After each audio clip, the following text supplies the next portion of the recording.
Delay होती है वो है VFS stamping, specially Punjab side, Ludhiana, Chandigarh. So दिसंबर में आपकी क्रिसमस की छुट्टी। Hey guys, welcome back to another video. आप में से कई लोग हैं जो कई बार पेड इंक्वायरी करते हैं एंड उसके बाद उनको रिप्लाई जो आता है कि your application is unfortunately a non straight forward application और इसकी प्रोसेसिंग में 15 डेज़ एक्स्ट्रा लगेंगे या 21 डेज़ एक्स्ट्रा लगेंगे।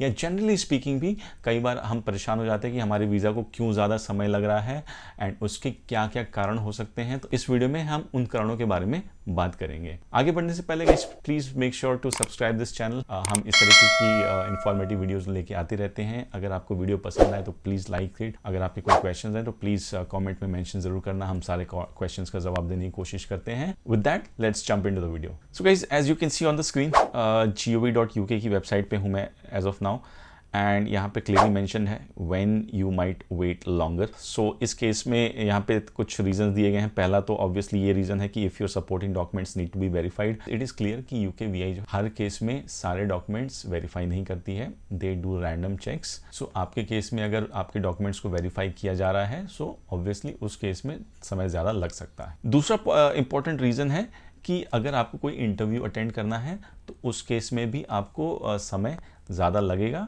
If you have any personal circumstances like criminal conviction तो अगेन उसकी वेरिफिकेशन में, डेटा गैदरिंग में, इंफॉर्मेशन गैदरिंग में समय ज़्यादा लग सकता है, जिसकी वजह से आपका जो वीज़ा एप्लीकेशन है उसका डिसीजन आने में और ज़्यादा समय लगेगा। हम आगे बढ़ते हैं VFS ग्लोबल की साइट पे।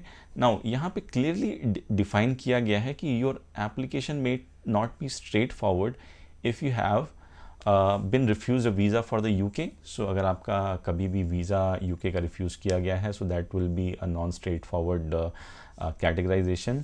अगर आपको UK में एंट्री मना की गई है, if you have been deported, removed from UK, आपने कभी भी अपना जो स्टे है ओवर स्टे किया है UK में, तो again it falls under a non straight forward application. इसके अलावा अगर आपको ILR अभी कभी भी आपकी रिफ्यूज़ करी गई है तो उस केस में मना किया जा सकता है। और सबसे बड़ा कारण जो यहाँ पे निकल के आता है वो ये है कि कभी भी अगर आपको पास में Australia, Canada, New Zealand, United states of America और शेंगेन कंट्रीज़ के वीज़ा रिफ्यूज़ किए गए हैं तो आपकी वीज़ा एक नॉन स्ट्रेट फॉरवर्ड एप्लीकेशन बन जाती है।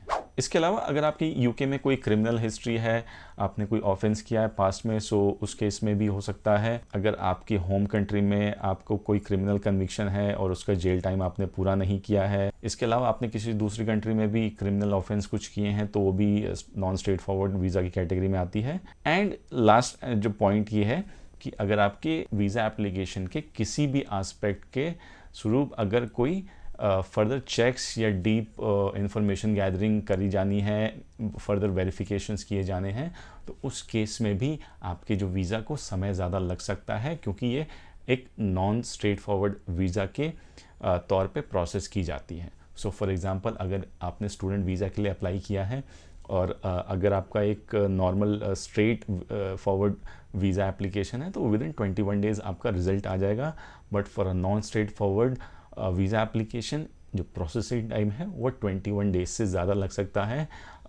In some cases up to 2 months भी लग जाता है। ये रिसेंटली हमें देखने को मिला है। इन सारे रीजंस के अलावा एक और रीज़न भी आता है, वो ये है कि अगर आपने अपनी कोई भी डॉक्यूमेंट्स मिस कर दिए हैं VFS में सबमिशन के दौरान या फिर जब आपने खुद से स्कैन करके डॉक्यूमेंट्स अपलोड करे थे, उस केस में होम ऑफिस आपको रीच आउट करेगी विया ईमेल एंड आपको जो डॉक्यूमेंट्स हैं, जो मिसिंग डॉक्यूमेंट्स हैं, वो ईमेल करने को बोला जाएगा। तो उस केस में भी डेफिनेटली थोड़ा सा वीज़ा प्रोसेसिंग में डिले आ सकता है। इसके अलावा एक बहुत इंपॉर्टेंट रीज़न जिसकी वजह से आपकी वीज़ा डिले होती है वो है VFS स्टैंपिंग। सो कई बार लोग UKVI से पेड इंक्वायरी करते हैं एंड देन वहाँ से रिस्पॉन्स आता है कि a decision has been made on your application, please wait up to 10 days for your passport to be dispatched.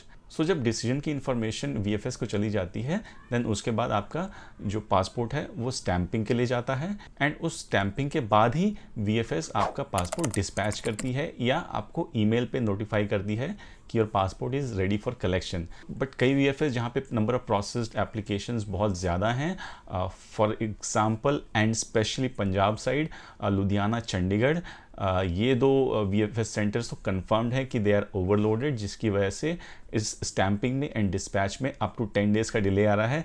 In fact एक सब्सक्राइबर ने तो हमें ये भी बताया कि उसको 2 बार उसने पेड इंक्वायरी कर ली एंड दोनों बार ही यही रिस्पॉन्स आया था, which means in rare cases 15 to 20 days तक का भी डिले आ सकता है। इसके अलावा सीजनल फैक्टर्स भी हो सकते हैं। फॉर एग्जांपल कुछ मंथ ऐसे होते हैं जहाँ पे आपकी छुट्टियाँ ज़्यादा हो सकती हैं। सो दिसंबर में आपकी क्रिसमस की छुट्टियाँ रहती हैं, न्यू ईयर की छुट्टियाँ रहती हैं, प्लस लोग एक्सटेंडेड लीव्स पे जाते हैं जनवरी में। So December and first week of January में काफ़ी छुट्टियां होने की वजह से इन 2 महीनों में डिले हो सकते हैं। इसके अलावा डिपेंड करता है कि आपके पास पीक सीजन्स कब आता है।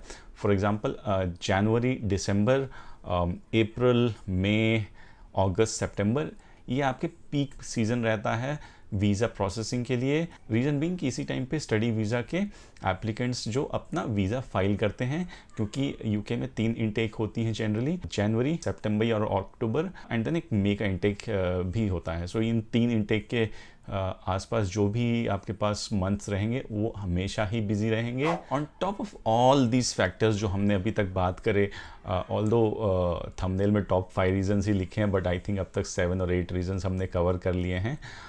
इसके अलावा जो एक करंट टाइम्स में एक बहुत इंपॉर्टेंट फैक्टर है वो Ukraine war.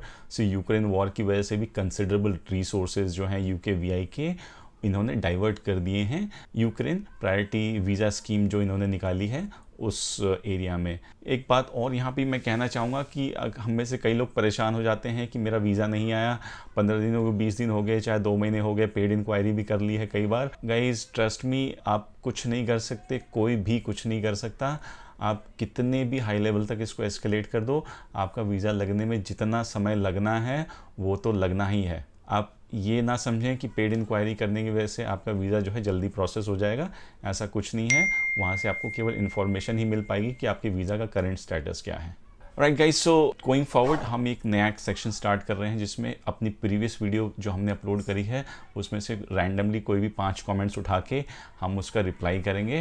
And in case आपको अपने क्वेश्चन का रिप्लाई भी चाहिए, सो प्लीज़ कमेंट में ज़रूर लिखना। Will try to take it up in our next video. Okay, as you can see हमने यूके स्टूडेंट वीज़ा इंटरव्यू के बारे में वीडियो डाली थी। So this is part 2 and यहाँ पे आप देख सकते हैं part 1। Let's go down, scroll down. Okay, Abhishek. Hi Rahul, hope you guys are doing great. I'm applying dependent visa along with my wife student visa, as you also suggested this. Just got confused on financials. Okay, so this is the question. Right, Abhishek, thanks for asking this question. So इस question का जवाब तो सीधा सीधा ये है कि पहली बात तो आपको confuse नहीं होना चाहिए। हमेशा gov.uk को ही अपना official resource मानना चाहिए। Do not trust me or someone else. Because information पहली बात तो डायनामिक रहती है, राइट। सो इन्फॉर्मेशन आज कुछ और है, कल कुछ और हो सकती है। So always refer to gov.uk for latest information. But to answer your question, अगर आप स्टूडेंट प्लस डिपेंडेंट दोनों एक साथ अप्लाई कर रहे हैं तो आप जो फंड्स हैं वो स्टूडेंट के अकाउंट में भी हो सकते हैं, वो डिपेंडेंट के अकाउंट में भी हो सकते हैं, एंड इंडिविजुअली आपके अकाउंट में भी हो सकते हैं। इन आर केस जब हमने अप्लाई किया था तो हमने 2 FDs क्रिएट करी थी, वो दोनों ही सेपरेटली हमारे अपने अकाउंट में ही थी। सो आप कोई भी एक ऑप्शन जो भी आपको मोस्ट सूटेबल लगता है आप उसके लिए जा सकते हैं। ओके, साहिल कह रहे हैं keep it up brother, thank you so much Sahil. What are the chances of getting an embassy interview? So guys इसके ऊपर पिछली 2 वीडियोज़ हमने बनाई हुई हैं एंड शॉर्ट में बताऊंगा, आप उस वीडियो को भी जाके देख सकते हैं। But it is absolutely random, कोई नहीं बता सकता कि क्या चांसेस आते हैं, क्योंकि UKVI कोई भी ऑफिशियल फिगर्स नहीं देती है। सो किसी को नहीं पता कि कितने लोगों का इंटरव्यू होता है या नहीं होता है।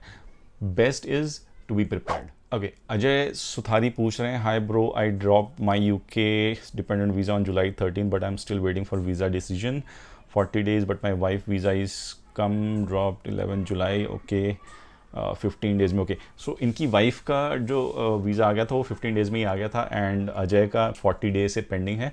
So guys first of all ये वीडियो देख के हो सकता है आपको बेटर अंडरस्टैंडिंग हो पाए कि क्यों आपका वीज़ा समय ले रहा है। So in recent times this is very normal thing कि स्टूडेंट का पहले आ जा रहा है एंड डिपेंडेंट का बाद में आ रहा है। रीज़न बीइंग कि सितंबर इनटेक इज़ वेरी नियर, बच्चों की क्लासेस स्टार्ट होनी है। सो UKVI must be prioritising student visa and dependent visa को प्रायोरिटी थोड़ी कम मिल रही है, इसलिए कुछ केसेस में आपके जो रिजल्ट्स हैं वो अलग अलग आ रहे हैं, but in many cases result दोनों के साथ में ही आ जा रहे हैं। So this is it guys, I hope you like the video. If you like the video, please subscribe to our channel, video को लाइक ज़रूर करना and ask your questions in comment, and I'll see you in the next one. Thanks for watching.